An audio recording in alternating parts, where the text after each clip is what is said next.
Hello दोस्तों, welcome to Arvind sir motivation channel और मैं हूं अरविंद सर। मैं तहे दिल से आपका स्वागत करता हूं और आज जिस टॉपिक पे हम लोग बात करने वाले हैं वो भी ज़बरदस्त है, क्योंकि जो रशिया है उसने अपने यहाँ न्यूक्लियर बम को लेकर टेस्ट किए हैं काफ़ी। उनका कहना ये है कि भाई यूक्रेन उनके ऊपर डर्टी बम, जो एक प्रकार का छोटा भाई है परमाणु बम का, उससे वो अटैक कर सकता है। और साथ में उन्होंने, जो पुतिन साहब है रशिया के हेड कह लीजिए, प्रेसिडेंट, उन्होंने ये बोला था कि नाटो का सैन्य अभ्यास नहीं होगा इस बार, ना करिएगा आप। लेकिन वो सैन्य अभ्यास भी हुआ नाटो का। क्या है नाटो, इसके बारे में बात करेंगे हम लोग अभी। उसको देखते हुए वो भड़क गए और उन्होंने अपने यहाँ अपनी जो सैन्य शक्ति है उसको सारे टेस्ट किए हैं जिससे वो जवाब दे सके किसी न्यूक्लियर अटैक का। कुल मिला के ये काफी हेल्दी चीज नहीं है। कहीं भी परमाणु अगर हथियारों का इस्तेमाल हुआ तो कहीं ये वर्ल्ड वार को जन्म ना दे दे। हालात ऐसे बने हुए। तो आइए इस बात को समझते हैं डिटेल में कि क्या क्या घटनाएं घटी हैं और देखते भी हैं कि वर्ल्ड में किस तरह का डिप्लोमेसी चल रही है या वार जो चल रहा है उसमें क्या बातें आगे बढ़ी हैं। तो और हाँ, अगर ये वीडियो पसंद आए तो लाइक और शेयर कीजिएगा। अरविंद सर मोटिवेशन चैनल को भी सब्सक्राइब कीजिएगा, जहां पर मैं आपके लिए इंफॉर्मेटिव वीडियो और मोटिवेशनल वीडियो लाता रहता हूं। Thank you. आगे चलते हैं। तो जैसे आपने टाइटल पढ़ा है, यूक्रेन बना रहा है डर्टी बम। ये पुतिन साहब का कहना था कि डर्टी बम बना रहा है। डर्टी बम क्या होता है ये भी हम लोग जानेंगे। जवाब में रूस ने शुरू की न्यूक्लियर तैयारी। इन्होंने न्यूक्लियर तैयारी शुरू कर दी है। इनके जो रशिया के डिफेंस मिनिस्टर हैं सेर्गेई शोइगु, इन्होंने ब्रिटेन के रक्षा सचिव को फोन करके बताया कि एक फोन कॉल में बताया कि वह कीव मतलब यूक्रेन द्वारा संभावित उकसावे के बारे में चिंतित हैं, जिसमें एक डर्टी बम का उपयोग शामिल है, कि वो डर्टी बम रशिया के ऊपर यूक्रेन वाले फेंक सकते हैं, डाल सकते हैं। अब रूस ने संयुक्त राष्ट्र सुरक्षा परिषद में भी अपने दावे किए हैं। यूनाइटेड नेशंस में भी वहां पर उन्होंने बात रखी है और कहा कि डर्टी बम का इस्तेमाल परमाणु आतंकवाद की कार्रवाई होगी। अगर डर्टी बम उन पर डाला गया तो वो ये मानेंगे कि उनके ऊपर न्यूक्लियर अटैक किया गया है। साफ शब्दों में बात कही है। अब देखिए डर्टी बम क्या होता है ये समझ लेते हैं। तो यह एक बम है जिसमें रेडियो एक्टिव मटेरियल होता है। इसके अंदर रेडियो एक्टिव मटेरियल होता है। रेडियो एक्टिव मटेरियल अगर उसका एक्सपोजर ह्यूमंस को या और भी जो प्राणी हैं उनको इसका एक्सपोजर हो तो बहुत घातक परिणाम होते हैं। हम लोग रेडियो एक्टिव मटेरियल से दूर रहते हैं, रहना चाहिए, वरना हम लोग के जीन्स तक में बदलाव संभव है। बाकी जो प्रॉब्लम होगी वो तो अलग ही हो जाएगी। कुछ भी हो सकती है, कोई डिजीज हो सकती है, तुरंत भी मृत्यु हो सकती है। जैसे कि यूरेनियम एक रेडियो एक्टिव मटेरियल है जो अपने पारंपरिक विस्फोट होने पर हवा में बिखर जाता है। इसमें रेडियो एक्टिव मटेरियल होता है और जो विस्फोट होता है उसमें ये मिला दिया जाता है। जब बम फटता है उसके साथ साथ ये जो इसके पार्टिकल्स हैं रेडियो एक्टिव मटेरियल के, ये फैल जाते हैं चारों तरफ। और जहां जहां जाएंगे, जो बंदा इनके संपर्क में आएगा या कहीं जाके बम के रूप में लगी गया इंसान के, उसको भारी डैमेज होना ही तय है मतलब। और इसका इलाज भी नहीं है। अगर इससे कुछ डैमेज होता है तो ये सीधे अपने टिश्यूज को या ऑर्गन को मार देता है। इसका इलाज नहीं, बस इससे बचाव संभव है। इसमें highly refined radio active material शामिल करने की आवश्यकता नहीं होती। बहुत रिफाइंड मटेरियल नहीं चाहिए इसको बनाने के लिए। डर्टी बम को बनाने के लिए जो रेडियो एक्टिव मटेरियल चाहिए, जैसा कि परमाणु बम में उपयोग किया जाता है, परमाणु बम में जो है वो refined radio active material use होता है।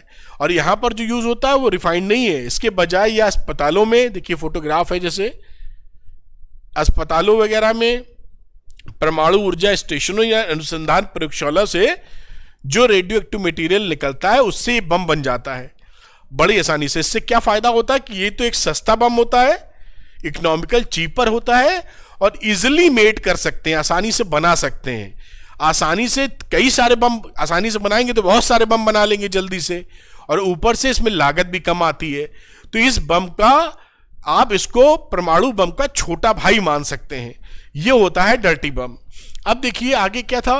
अब इस पर जब उन्होंने रशिया वालों ने कि डिफेंस मिनिस्टर ने ब्रिटेन को फोन कॉल करके बताया, अपना पक्ष रखा, तो जो वेस्टर्न कंट्रीज थी उनका रुख क्या रहा कि भाई ये जो बता रहे हैं कि डर्टी बम गिरा देंगे हमारे ऊपर यूक्रेन वाले, उसको लेकर उन्होंने क्या बोला कि ये साक्षात साफ झूठ बोल रहे हैं, ऐसा कुछ नहीं है, कोई डर्टी बम नहीं बनाया जा रहा जो इन पे गिराया जाए।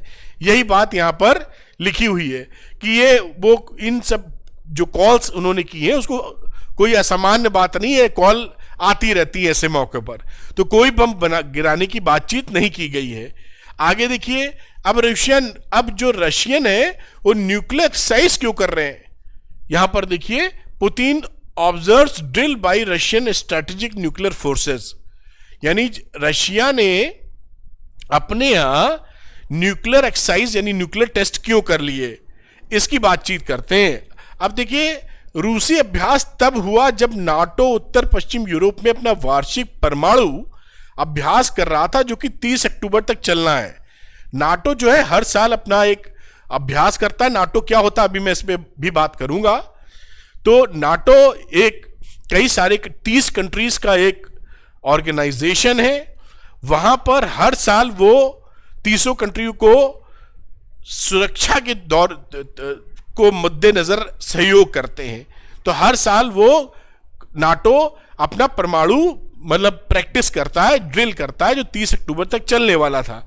लेकिन इसमें नाटो में कई सारी मतलब चीजें शामिल थी, लेकिन रशिया ने यह मना किया था। देखिए इसके आगे की स्लाइड लिखी है कि despite Putin's warning NATO set to kick off annual nuclear exercise. Russia ने कहा था कि आप जो हैं इस बार अपनी ये जो एक्सरसाइज है जो करते हैं हर साल ना कीजिएगा। क्यों? क्योंकि ये जो कंट्री है 30 कंट्री, इसमें यूक्रेन शामिल तो नहीं है, लेकिन बाकी सारी कंट्रीज यूक्रेन के फेवर में है। तो नाटो अगर फेवर में है यूक्रेन के, तो इनको डर था कि जो टेस्ट किए जा रहे हैं उसका खामियाजा रशिया पे बम गिरा के होगा, ऐसा इनका कहना था। तो उन्होंने हिदायत दी भाई पुतिन साहब ने कि ये इस बार नाटो का टेस्ट नहीं होगा एनुअल वाला, लेकिन फिर भी नाटो का टेस्ट जारी हुआ। इससे ये झल्ला गए, भन्ना गए। अब देखिए नाटो क्या है ये समझ लेते हैं। NATO, north Atlantic treaty organisation, ये जो नाटो लिखा है north Atlantic treaty organisation NATO है।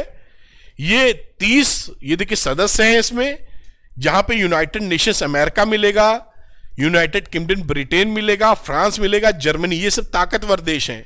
इंडिया इसमें शामिल नहीं है और रशिया चाइना भी शामिल नहीं है। तो रशिया को ये बड़ी दिक्कत थी कि ये जो नाटो कर रहा है वो यूक्रेन के फेवर में है और कहीं गाज रशिया पे ना गिर जाए इस टेस्ट की। तो ये क्यों बना है? मोटो ऑफ नाटो क्या है?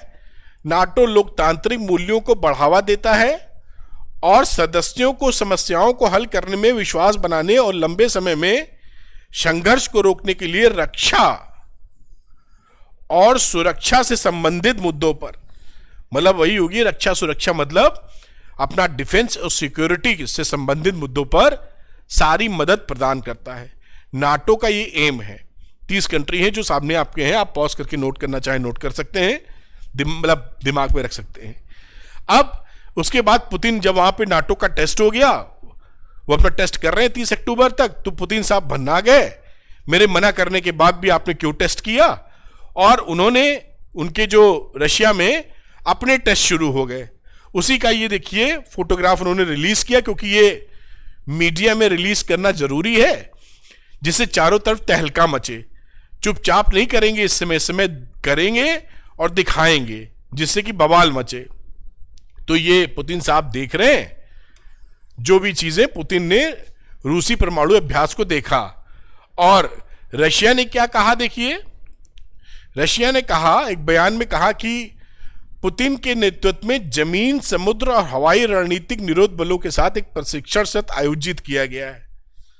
उन्होंने जो आयोजित किया उसको बोला कि हमने पुतिन साहब के गाइडेंस में इसमें एक प्रशिक्षण शिविर आयोजित किया, जिसके दौरान बैलिस्टिक और क्रूज मिसाइल, देखिए बैलिस्टिक जो मिसाइल होती हैं परमाणु बम को ले जाने के काम में आती हैं, तो बैलिस्टिक मिसाइल और क्रूज मिसाइल्स का व्यवहारिक प्रशिक्षण हुआ।